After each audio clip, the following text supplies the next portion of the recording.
You're now listening to the Pitchside Peregrines podcast, your home for all things Athletic Club Boise.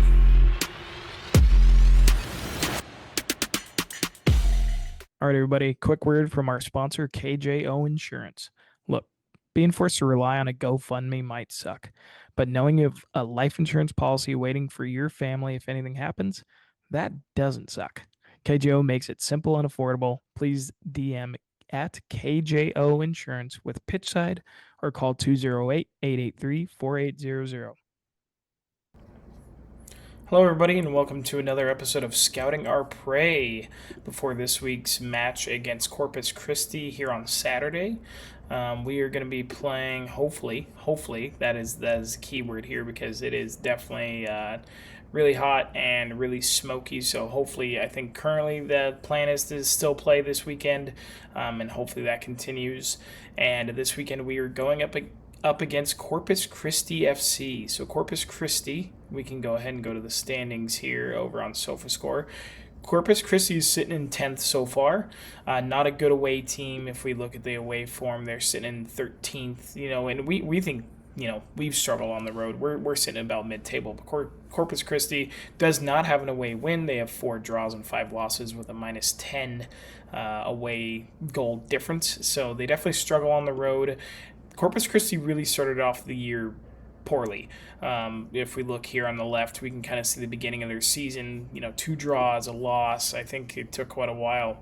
They ended up on 2 draws and 3 losses before they get their first win. It definitely struggled there for a little while, but they've definitely picked up their form over the last few weeks, and things are looking a lot better, or quite a bit better for them. And over the last 5 games, they come in with 2 draws, 2 wins, and 1 loss.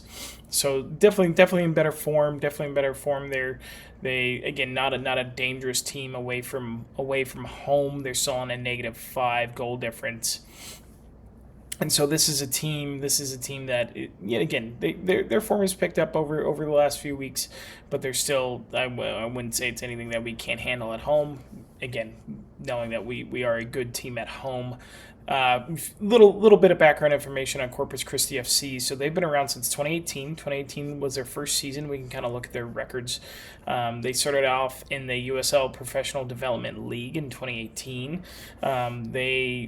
They were in the Mid-South Conference or the Lone Star Conference in USL League 2. Again, they started in USL, the PDL, which then transitioned to USL League 2. So this is their first season as a true professional squad. And so they are one of the expansion teams that joined the league this year. So a fellow expansion league fellow expansion team. They do have an interesting crest. You can't say that it's not creative. It's my personal probably least favorite. If you guys listen to some of mine or our Elias and ours first videos, I did not make my dislike of this crest unknown. It's something. There's a lot going on. I like the nickname. I think it's a cool nickname for the team, but it is definitely not my favorite. It is not my favorite crest, to say the least. So that is Corpus Christi's crest. It's an interesting one again, but it's a fun city. It's a fun place to have a team. And again, I do like the nickname. They are coached by Ayman Zayed, who is a Irish Libyan head coach. He spent a lot of his career. We can go ahead and go to his career. So he was a bit of a journeyman. He played most of his career in the League of Ireland for teams like the Bray Wanderers, Drogheda, Derry City, so Shamrock Rovers, before moving over to the USL Championship and USL League 1. He did spend some time in Iran as well as playing for the Libyan national team. And when he transitioned to managing in the United States, he was the manager of Northern Colorado Hailstrom for a few years before the Hailstrom did fold, and then he joined Corpus Christi in 2025. So he's been around the game for a long time, and again, this is I think it's his second season technically with Corpus Christi. So he definitely has some experience managing over the last few years. Corpus Christi, they play their games that is the Cabanas Athletic Complex. So this is a temporary home. So they play here in Cabanas, the soccer field here. And it is a temporary home because they are building their own stadium. So it's a bit, it's it is an athletic complex where you have the kind of the mixed use with the baseball field, the gym, the football stadium. So it's definitely not ideal. I think it fits the purpose currently. To my knowledge, it's a 6,000 seat capacity, which it doesn't look like from here. But according to the city's website, it's a 6,000 seat capacity at this little stadium, and currently they get about 1,000 people come to each game. So not great, but they are building a new stadium, which is going to be here, which is a little bit closer, not too much closer to downtown Corpus Christi. It's still kind of on the outskirts near this Air Force Base airport down here, which is where they currently play. So they're going to be located up here. And they do have their future stadium, so it's going to be part of a multi-sport complex where it's going to be similar to where they currently play, but it will have that soccer-specific stadium with a 6,000 seat capacity, and their two kind of examples of what they want their stadium to be is the Loudoun United FC Stadium as well as the Phoenix Rising Stadium. We are obviously extremely privileged and lucky to have the stadium that we have, especially with so much character. Quite honestly, these stadiums, obviously they get people in to watch the game, but unfortunately these stadiums obviously lack character compared to what we have. They get the job done, but unfortunately stadiums like this, it's nothing to write home about.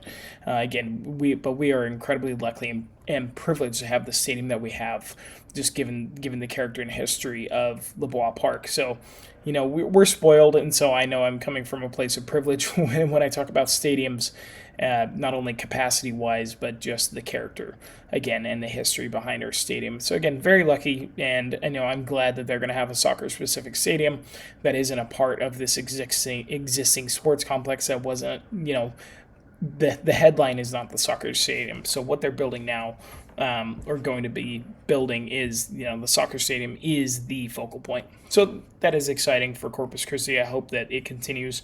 And again, I think the big thing is hoping that their attendance does go up, because I think that's hard to justify. It's going to be really hard to justify a brand new stadium, $20-30 million or more, just to have it bring in 1,000 people. So again, it's still exciting for Corpus Christi, just being able to say that they have a new stadium on their horizon. But we can kind of move into some of the key players that we want to look at, or at least we can kind of go over Corpus Christi's recent form before we jump into the players. But their form is definitely on the bounce. They have, 4 or 5 wins over their last,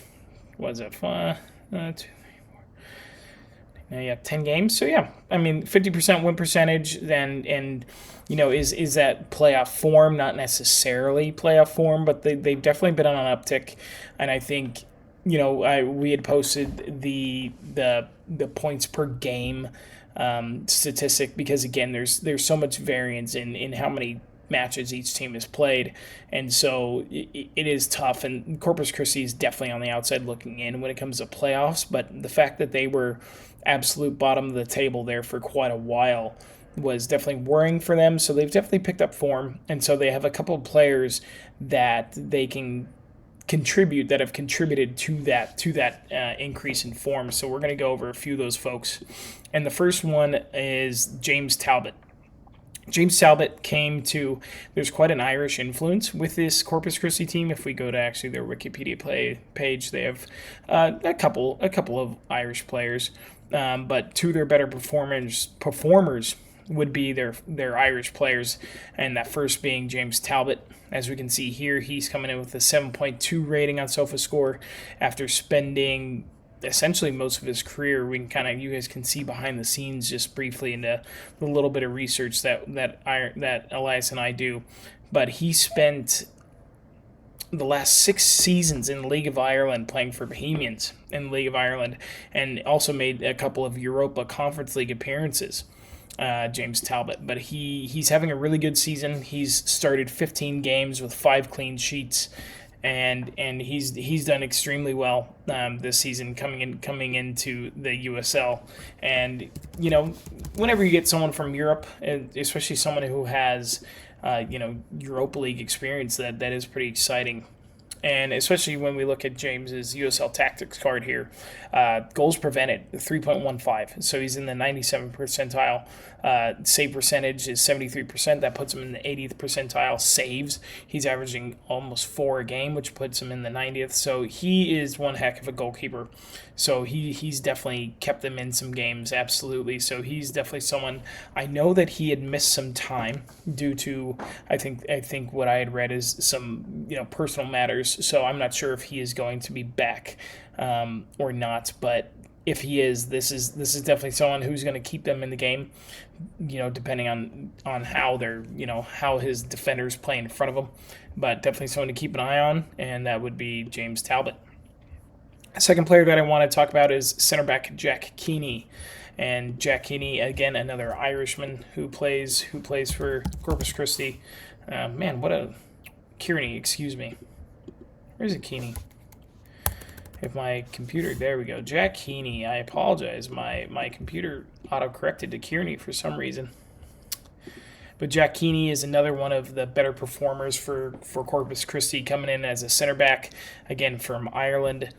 He's a bit younger than James Talbot, but he did spend some time. So he had 2 seasons in the League of Ireland with University College Dublin as well as Drogheda. And then he spent Cliftonville, the last 2 seasons, was in the Northern Irish Premier League, or whatever their top division is. So he came from there. But again, he's having a good season, coming in at a 7.13 SOFA score rating, which again is decently high. If we go ahead and look at his USL Tactics card, so he's going to win his ground duels, like plain and simple. He's going to win his ground duels. He's averaging 3.5, 4 per game, and his win percentage is high, coming in at 63%, which puts him in the top 20% of defenders. And he also hits long balls. If you look at his long passes per game, he's coming in at over 7. So he's good on the ball. He's going to win his challenges. Is he great in the air? No, not necessarily. Again, he's coming in at about the 50th percentile, 60th percentile for his aerial prowess. But again, this is the defender. I don't think he's overly tall. I think he's coming in 6'2", so no, he's decently tall. But he's no Jake Dengler. But again, this is someone who we can expect to go direct, hit the ball long, and win his ground duels. So again, good season there for Jack Keeney. And then if we go ahead and look at some more offensive players for Corpus Christi, we're going to go ahead and talk about. We can go to their player page here. And so their leader in goals and assists is Mr. Blake Bowen. Blake Bowen is 25 from the United States. They have him listed as a right back, but it seems like Corpus Christi plays in a 4-1-4-1, and this is someone who it looks like he has transitioned from right back into a, depending on how they're playing, maybe a wing back or a winger, a traditional winger role, because this is quite impressive. So he's spent the last 2 seasons in the MLS Next Pro for Tacoma as well as Huntsville, and nothing to write home about when it comes to offensive contribution. But this season in 2026, so he has 7 goals and 4 assists so far in 2026. So 11 goal contributions in 21 games. That's extremely impressive. That is a really good rate of return. And so Blake Bowen is definitely someone to keep an eye out on. And we can go ahead and pull him up. And again, it looks like, and he's the number 2. That's a good way of telling, who or where these guys are playing, as you can see here on SofaScore. So Blake Bowen comes in number 2. That's traditionally the number of a right back. And so that is an interesting one. He hits a lot of crosses. Again, he's averaging almost 6 crosses a game, 98%. So, he's going to be recently, we've had Nick Moon and Blake Bodley inverting. So Blake's been playing on the left, and Nick has been playing on the left, and Blake has been playing on the right, so that they can come onto their strong foot and try to get a shot off. But this guy, he's gonna hug the byline. He's gonna hug the outside. He's gonna maintain width and whip in crosses. it seems like he definitely plays like a old school winger, rather than the more modern inside forward type winger who's going to come on, who's going to try to invert onto their strong foot. He's going to maintain width and definitely contribute defensively, because I mean, if you look at his aerial win percentage, he's decently high. His ground duels, again, he's averaging 5 a game, so he's coming in really high percentage wise. So he's going to contribute, both in possession and out of possession, absolutely. So yeah, he's definitely someone to keep an eye out on. He's going to be kind of looks like an engine on their right side, and again, that rate of return, 11 goal contributions in 21 games is, again, that is very impressive. Another player to keep an eye out on is Nacho Abial. I'm gonna, I apologize if I butchered that. So Nacho, this is his first professional contract. He did spend time with Corpus Christi the last 2 seasons when they were in League Two as a college player. So in the off season after college had ended, and he did go to the University of North Carolina, and he would go and spend some time with Corpus Christi. And so this is his first professional contract. He has, so far this season, has played 21 games with 6 assists. No goals, 6 assists, and he's going to line up as the other winger on the left. So I'm going to go ahead and assume, just based on off of how many assists that he has, that he's very similar to Blake Bowen in that he's maintaining width, he's whipping in crosses, and he's not going to be cutting on to his right foot as often. But we can go ahead and look at his player card. I'll be Nacho Abial. Man, this is just killing me with autocorrect. Sorry, everybody. There we go. 2026, Nacho Abial. Shout out USL Tactics. These are phenomenal. Really good progressive carries, coming in at around 4 per game, with ending up in the 80th percentile, 75th percentile for dribbles. And so again, very similar to Blake Bowen, just not going to be contributing as much, especially when it comes to goals. So, who knows, maybe we'll get unlucky and that'll be his first goal of the game, or a goal of the season will be against us. But those are a few folks to keep an eye out on. The one player who is really interesting that I don't think we have to keep an eye out on anymore per se, because he had been signed from a coach to a player as an emergency, would be Bill Hamid. And Bill Hamid played over 200 appearances in the MLS for DC United, began his career way back in 2009, spent most of his career in the US in the MLS, and then he spent time, from 2009 to 2022, he was in the MLS with a short stint in Denmark for Midtjylland. And then he bounced. He bounced around in the championship for Memphis 901, Miami FC in the championship, Tampa Bay Rowdies. So he was teammates with Blake and Nick down at Tampa Bay. I'm not sure if that was the same time in which Jonathan Ricketts was at Miami. And he was also a mainstay, again, not at many appearances for the United States men's national team, but he was on the squad quite often as the third goalkeeper. So he definitely has been around the U.S. men's national team.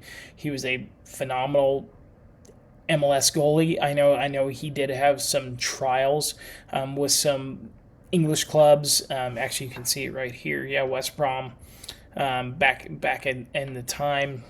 But again, he's someone that I think it was when James Talbot had those family issues or whatever was going on with his family, Bill Hamid was signed from the coaching staff as an emergency goalkeeper, because when James left, they were left with just one goalie, and I think they did have another player who was sent on loan from the Houston Dynamo just for a month, I think, or less. So just an interesting, kind of, whenever you see, you almost kind of compare it to the NHL, like emergency goalies. Obviously, the NHL emergency goalies are a lot more fun, where it's like randomly, it's like, oh yeah, this is some like lawyer from this town who now gets to suit up as like the third goalie for this NHL team. Obviously, Bill Hamid is not some random, attorney from off the street. He's obviously an MLS legend when it comes to being a goalkeeper within the United States. Most people know who Bill Hamid is. So again, really interesting to see him on the coaching staff. Again, we're not going to see him on the pitch, more than likely not. I expect us to see James Talbot. I do assume that he is come back from his whatever family issues or personal issues that were going on. We can go ahead and compare Corpus Christi to Boise now, because that's always fun. I do like to see the comparisons for sure. So we can go ahead and populate AC Boise.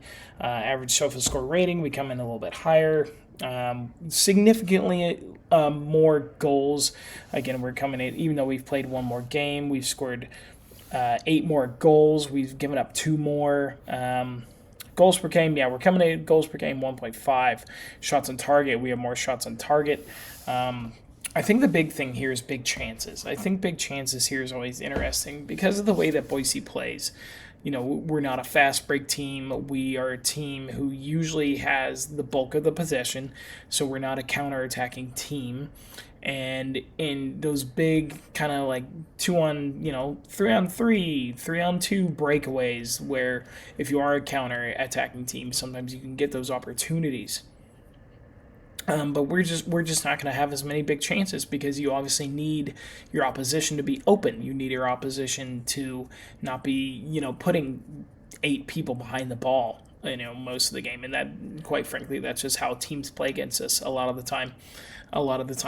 Teams will be patient. They'll try to kind of park the bus there for a little bit, or at least maintain a good defensive shape and let us punch ourselves out, and they will counterattack us, and the teams will have a fast break against us, which the concern that I have there is Jack Keeney. Jack Keeney, you saw his passing ability from center back is extremely, extremely good with his long passing, and so that is a worry that, maybe we're going to try and press. Maybe we try to press Corpus Christi, and then Jack Keeney can just hit a long ball over the top, and hopefully they don't have a striker who's able to take advantage of that. Again, ball possession, they're down at 43%. We're at 55%. Passing, again, we pass a lot of short passing. We are not a direct long passing team. We're much more of a short passing with progression through dribbling and ball carrying. And you can see that here. They're coming in with, approximately 6 more long passes per game. Clean sheets, they have more clean sheets than us. They are allowing less goals per game. Let's see here. Anything, penalty goals conceded, that is interesting, where they're coming in at 3 saves per game. Again, James Talbot is coming in at almost 4 per game, approximately. And let's see here. Fouls per game, again, Boise, it feels like we get fouled a lot. This is not, that's not something where we rarely are beating the other team when it comes to fouling per game. So that's also an interesting one. So it's always fun to look at these, and then we can go ahead and look at the team cards over here at USL Tactics, where we can do the same thing. We can compare AC Boise 2026 to Corpus Christi 2026. Oh, so people can let me know what they think of the away kit of Corpus Christi. I think they have Capelli. Helps if I actually say away kit. Goodness gracious. Capelli does seem to be a fairly popular kit manufacturer. They're okay. I do like the touch with the, it's a little bit different. That's the home. So again, they use the same design. Again, I do appreciate that it's not just a standard horizontal stripes. They have the shark outline. So again, it makes it a little interesting. So it's, not the best way kits, but they're not terrible. I've seen worse. I've seen better. Here we go. All right, here's a little comparison. See if we can see a little bit more expected goals. This one is definitely always an interesting one to see our expected goals, because it seems like we do underperform our expected goals a little bit, while we seem to let teams overperform our expected goals against, because we're coming in at 1.5 expected goals. Well, we're only expected goals against is only coming in at 1. And let's see. Yeah, so we're more shots, but we're allowing less shots allowed. That's interesting. But again, their goalkeeper is saving more shots than ours is historically. Even though, again, Jonathan Kleber is doing a decent job for sure. Here's the interesting one. Long pass share. 20% of their passes are long, and only 9 of ours. So that one's, which we all know that as AC Boise fans, we know that. The fast breaks, they're coming in 1 per game. We're getting 0.4 a game. So every other game we're getting a fast break. I'm surprised it's even that high. I am honestly surprised that it's even that high. Fast breaks against, again, that's just, again, when you're a team that has as much possession as we have and we commit so many men forward, that's naturally just what is going to occur. And goals prevented, yep, there's a big one. We're at -7. That is really tough. That is really tough, especially when you think of last game. Eliza and I haven't done a reaction to the last game yet. All 3 goals that we gave up, and we can go ahead and why not? Let's go ahead and look. All 3 goals that we gave up. I mean, there's no way Kleber saves the bicycle kick, which I saw that it was number 1 on SportsCenter top 10. He's not saving it. And that's fine. It happens. But I am surprised, in all honesty. They had 20 shots. Okay, that makes sense. 20 shots, 1 big chance. Yeah, in all honesty, we got outplayed. We did. Elias and I will do more of a deep dive, but Greenville outplayed us, which is really disappointing. They were a team that hadn't scored in over 300 minutes going into the game against us, and then they score 3. So, yeah, very frustrating. I'm surprised their XG is that high because I think Kleber, he's never saving the overhead kick, ever. Maybe James Talbot saves it, who knows. But I think, I'm not going to say that he should have saved the next 2, but I think he might think that. I think Jonathan Kleber is going to think that he should have saved the 2 goals that he gave up. They were outside of the box. They were not hit overly hard, and it almost looked like one went under him. It almost looked like he was mid-dive and he unsighted. I'm not really sure, but again, I think Kleber is going to think he should have saved 2 of those, of the 3 that he let in. So, but this is worrying. This is like goals prevented. We've got 7 more goals than we should have, while their goalkeepers saved 2 more, essentially 1.5, 2 more. So, yeah, interesting. It seems like we have had a couple of different games this season where opposition goalkeepers have kept their team in it, and so we'll see what James Talbot can do against us. I'm worried about the long ball against these guys. Again, they maybe their defensive shape has definitely figured it out over the last few weeks, which has seen the increase in form. And so, if Corpus Christi can be patient and hit us on the counter, then they have a chance. While with AC Boise, I think it's just, more of the same. I think we are a team who, we've leaned into quantity over quality so far this season, but then you have moments of quality from Dennis. The goal that he scored against Greenville from that tight angle was ridiculous. That was an absolutely ridiculous goal from Dennis. And so, it feels like Dennis can really show his moments of quality, while the rest of our attack kind of more feeds off of chaos, and it feeds off of, Blake and Nick providing balls into the box, and Toomey and Thomas is kind of causing chaos. And so we feed off of, winning the second ball, or the opposition team not clearing their lines, and we're just able to jump on mistakes. That kind of seems to be more of our bread and butter. Versus scoring those big chances, because that's just something that we are not creating in these games. So again, I think this is one where at home, and Corpus Christi obviously has struggled. They don't have a single away win yet, and we don't want that to occur against us. So I think let's go ahead and look actually at let's see, AC Boise. We'll go to our standings again. Home form. So we're doing decent. I think I expected a little bit better. 6 wins, 1 draw, 3 losses with a +5 goal difference. And so I think, I thought we were doing a little bit better, but still, it's not a home playoff team, but we're still a playoff team at home, and we're better away than I thought. And I think the big thing here is that we have played a majority of our games at home so far this season. I think USL Tactics actually had a little table that showed how many away games each team still has, and I think we're a team that has one of the most or the highest amount of away games still to play this season. But again, looking to bounce back against a team in the bottom half of the table. Corpus Christi, yes, they are in better form, but they are a bad team away from home, so hopefully we can take advantage of that and win this one. It's going to be a hot one, so everyone stay cool. Hope to see you there. Hope to see you over at Brownbeard. And yeah, hopefully we can bounce back and continue our good form, because again, we are in good form. We had a bad game. So hopefully, again, we can get back into the win column. And all right, well, we'll see everyone on Saturday. Bye.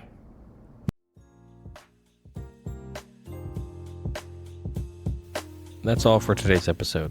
If you enjoy the show, make sure to like, comment, share with a friend, and make sure you're following the show wherever you listen. Don't forget to follow us on Instagram, Twitter, and YouTube for all updates and future content to come. If you want to help support the pod and get access to exclusive content, early episodes, and bonus perks, head over and check out our Patreon. It truly helps us keep this thing growing.